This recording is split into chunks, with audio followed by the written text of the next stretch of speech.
faced there staring at a unicorn in the back of the room. This is what happens when we have too much sugar in the studio. Like literally. We had too much sugar and cookies and candy. All right, let's do this. Welcome to 10 Things, our weekly top 10 list of the best and sometimes worst things. Today, worst place to take a date for Valentine's Day. You know, you're on that first date and you want to make the best impression. But what may seem like a good idea really is not in the end. So here's our list of the top 10 worst places to take a date. And I'm going to kick this off with number 10. Food Courtopia. That's right. It's always awkward to eat on a date anyways, to begin with. Most people don't like to eat on a date. They like to, eat like a bird. But in Food Courtopia, you don't have that choice because literally it's a planet full of fast food restaurants with crazy aliens everywhere. And the worst part is what happens when the fooding happens? You're stuck there with your date. So if it's a bad date, guess what? You ain't getting out of it anytime soon. No, but I do. I eat more than Ben. I'm horrifying at on your first date, were you just like chomping it down? We went to a buffet. Oh, I'm so sorry, Ben. He got 2 plates versus my 10. Dear Lord, she can pack that away. All right, what do we have next on our list? Camp Crystal Lake. Enjoy a wonderful fun day on the lake, a meal by the fire. Boot camp style workout as you try to dodge the psycho dead killer. Don't swim, kiss, hug, or go off alone. Which, if you're on a first date, you're probably not going to do that much anyways. You would hope. You would definitely hope, right? I'm looking at you people. But would you really want to go camping on your first date? I mean, come on now. It depends. That's just horrible. There's some weird people like that. That is just bad. I know weird people. Next up, the restaurant at the end of the galaxy. Yes, that's right. This place, the food is overpriced for a dinner. It's really, really far out there, and anything without an infinite probability drive is going to take a really long road trip. And you know what? You really want to be in a car that long with your first date because what if it goes wrong? I don't want to be in a car that long at all. Well, I mean, if you want to do something nice, don't go that far out there because, the worst part is if you get ditched. Ooh. How would you get home? Yeah. Plus, the other fun thing is the place is full of shady characters and maybe a secret society or two, so you'll lose face being in a place that looks that bad because they're going to think you're some sort of criminal element. Yeah. Which you don't want to get. You definitely won't give that away on the first date. No, I would definitely not want to do that. That'd be later. Which brings me to my next point. This is going to be Barrow's Mansion. Beautiful mansion situated in the mountains of Robsonlin, Norway. We can't even say where this place is. I can't even so say you shouldn't this. take them anyways. You shouldn't take. If you can't pronounce where you're going, don't take them there. It has a gorgeous swimming pool in the middle and a clock tower. The crazy owner keeps her husband locked in a cage in the basement. It's haunted. Ooh, haunted dates. People. That's how you know if they're a keeper. If they cling on to you and don't run out, they could be a clinger. Bleeding paintings, sinks pour out blood and maggots as you're trying to get just a cup of water, living dolls, moving mannequins, recording devices that record you as you walk by. Phones make noise, and they're not even plugged in.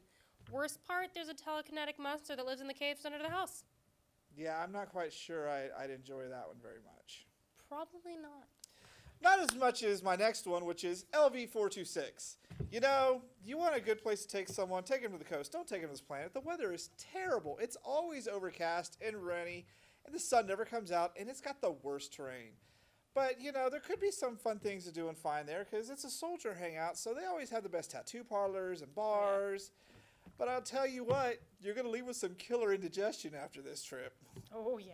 So, and then, worst part comes to worst, it might blow up while you're there, so date over. Kaboom! Yep. What's next? The Himuro Mansion. Not only is this, gorgeous location, well, it's only gorgeous sometimes of the year. This gorgeous hidden location. So don't go in the off-season. Don't go in the off-season. Yeah, really don't go in the off-season. This is actually based on a true story. So, it's an Edo period mansion in the mountains. It's surrounded by 5 beautiful shrines for 5 different gods. You can join in a wonderful nightly rituals, which include strangling, demon tag, and blinding. The ghosts of murdered family members chase you as you try and enjoy your wonderful date. So this would be a very active date?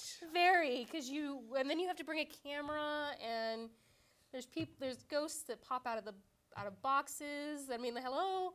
Hi, I'm the box ghost. You always scared of box ghosts. All right, next on the list is Jurassic Park. That's right.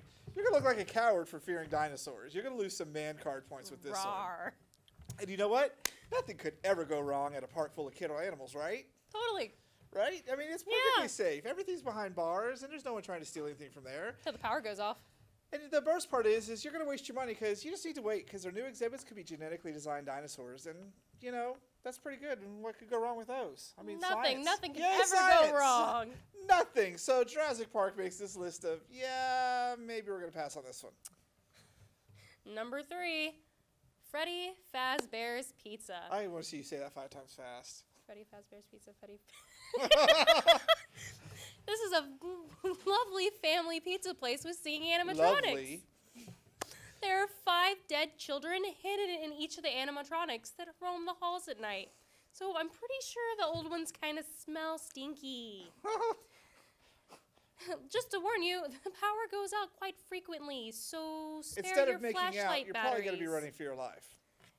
Also, watch out for the security, because I'm pretty sure the daytime guy that used to be the nighttime guy is the one that put the kids' bodies in the animatronics. Wow, you were talking about not having kids after that. Seriously. Next up on the list is Alderaan, which, you know, you look at it, it's very beautiful. It's kind of pricey, so you make that nice little, you know, initial, hey, I can take care of you kind of gesture. Oh, yeah. But the place is full of rebels, and that's just dangerous to get involved with because you know what? At some point in time, the Empire's going to come after them, and guess what? Your home is gone. You're going to get blown up. This is another one that's going to get blown up. Like, seriously. Everything gets blown up. Just don't take your dates to places that blow up. You'll be safe. Like, seriously, Horrible. just don't go to Alderaan.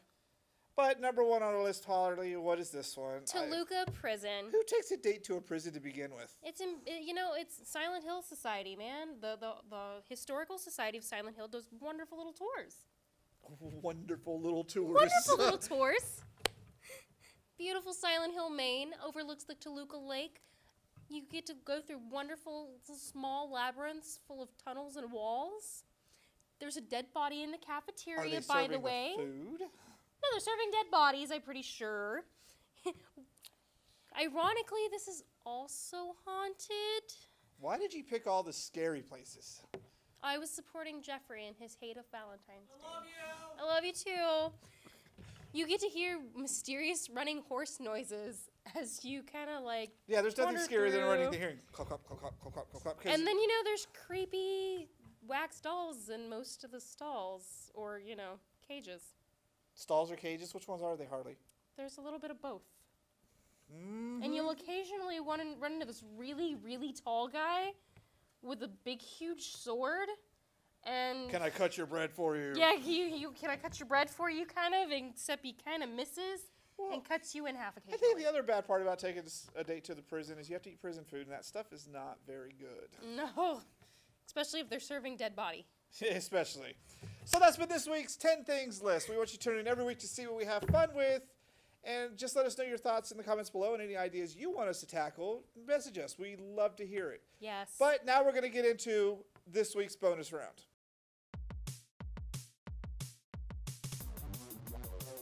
I think I like this talk of the apocalypse. This makes me amused. All right. Mostly, hold on. I didn't. Time, so I know.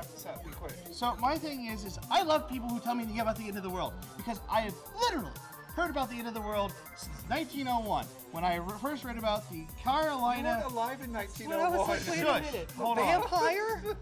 Yes. So in 1901, there was the Carolina end of the world cult. Literally, in North Carolina, this cult, people said the end of the world was going to happen in 1901. My home state. Right. Guess what? I'm still standing here. I'm standing right here, and the end of the world did happen. All those tabloids do it every week.